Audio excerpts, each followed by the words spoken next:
Look to your covenant, O Lord.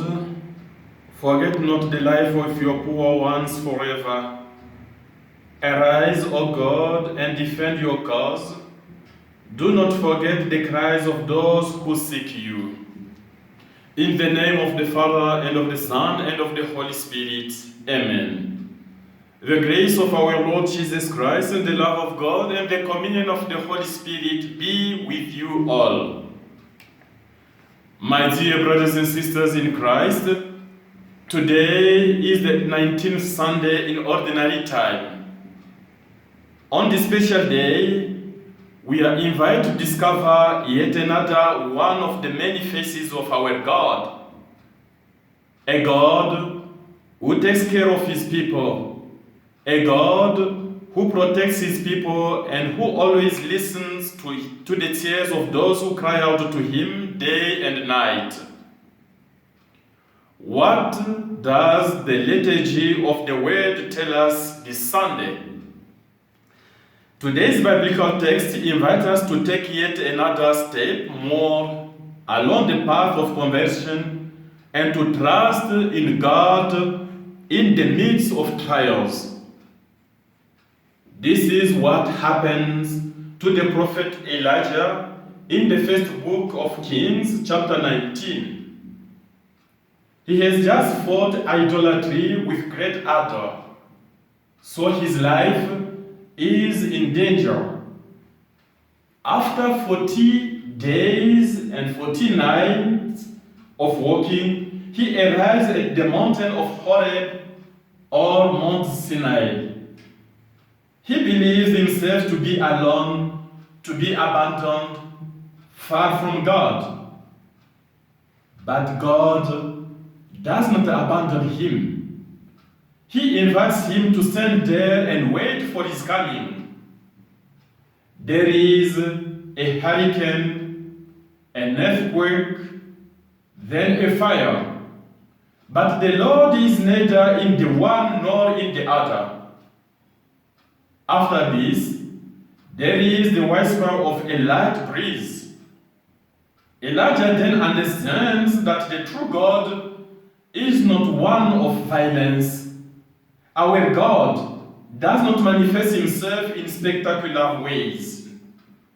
Our God is manifested in the simple events of life, in the poor who are bruised, in the abandoned child, in those who are kidnapped, killed, in those who are unjustly condemned by human justice. It is not by killing the unfaithful, as the prophet Elijah did, that we will magnify the greatness of the true God and show the love of our religion. Did not Jesus say, "Love your enemies and do good to those who hate you"?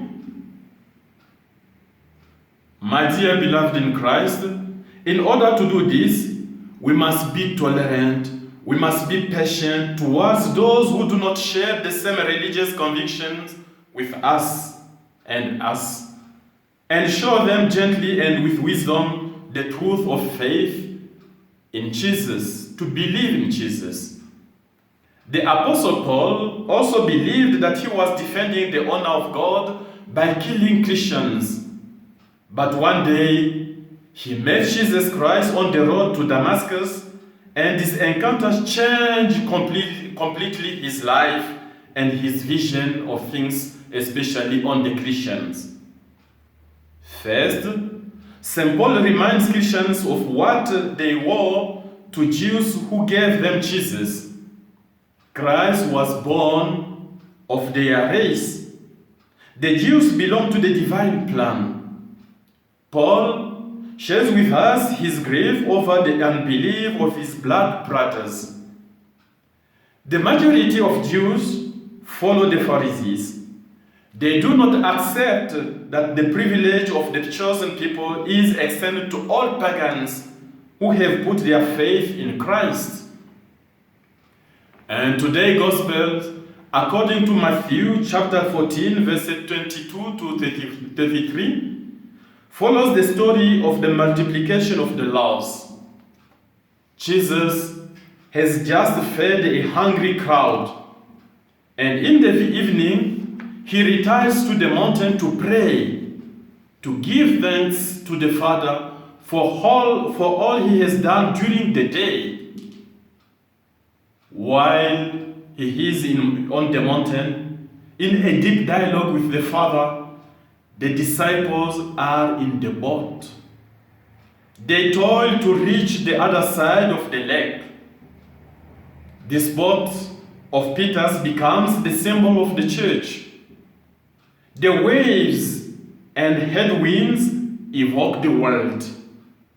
The church in the present day world is going through the most difficult time. Through the most difficult of times, the church is suffering. But what is important is that it advances painfully, slowly, but surely towards Christ, her master. In her journey, the church is always constantly supported by Christ, who is its founder and master. Because of this, the forces of evil will never destroy the church. The church will always stand up because supported by Jesus, his master. The boat also represents our daily life. My dear beloved in Christ, who has never experienced in his life headwinds, difficult times, projects that do not succeed, misunderstandings in our families, painful trials, illnesses and failures, betrayals from colleagues at work, disappointment in our relationships, loneliness, losses in our businesses. Today, our boat of life is turned upside down by this COVID-19, which has overturned all our projects and has caused a lot of damage, that of uncertainty and seclusion. We live today in a world that suffers from war, violence, and isolation. Pessimists will say that everything is chaotic, while those who lack faith will say that the forces of evil have taken over. But behold, on this day, we hear good news in the gospel. The gospel shows us Christ walking on the waters, on the sea. The raging sea is the symbol of the powers of evil, of the powers of darkness. By walking on water, Jesus shows us that evil has no hold over him. He is above all powers. He is God. He is the Alpha and Omega. Jesus is the beginning and the end of everything. Everything will pass one day, but Jesus will remain for all eternity the same. Before anything existed, he is. He is God.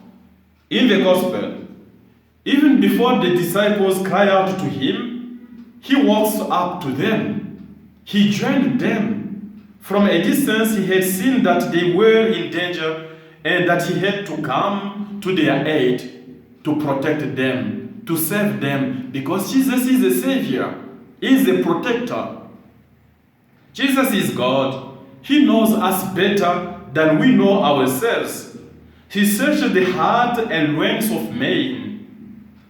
He is Emmanuel, God with us.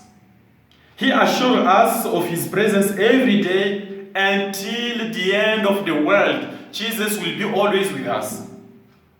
When we are in danger, in difficulties, in crisis, our gaze must be focused, must be turned towards him. We must recognize and discover his presence in our difficulties, in our loneliness, in our life.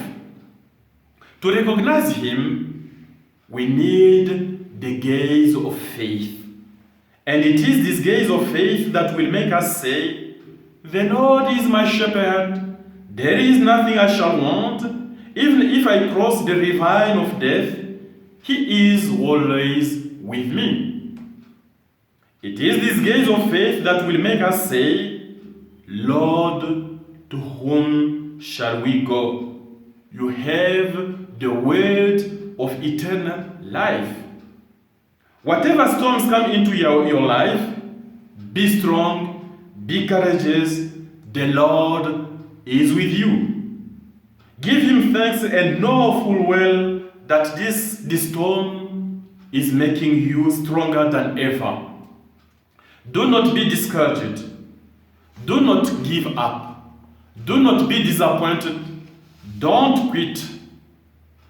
Move forward with confidence, knowing that the Lord is with you and he will not allow the waves and the wind to carry you away. The Master will protect you, but you must trust and fix your gaze on him. With Mary, we turn to Christ. When everything is bad, let us not hesitate to cry out to him saying, Lord, save me. And Christ is always there to reach out to those who implore him with confidence. He is always ready to help anyone who pleads with him to save them from shipwreck. Aware of our fragility and our weaknesses, we beg him, I believe, Lord, but increase my faith. Luke chapter 17, verse 5. Dear beloved in Christ, at the beginning of this week, following the example of the apostles, we must learn to profess our faith in Jesus. Even in the midst of our trials, we must trust him and saying, truly, you are the Son of God. Amen. The Lord be with you. May Almighty God bless you and protect you, the Father, the Son, and the Holy Spirit. Amen. Let us go now in peace and glorify the Lord.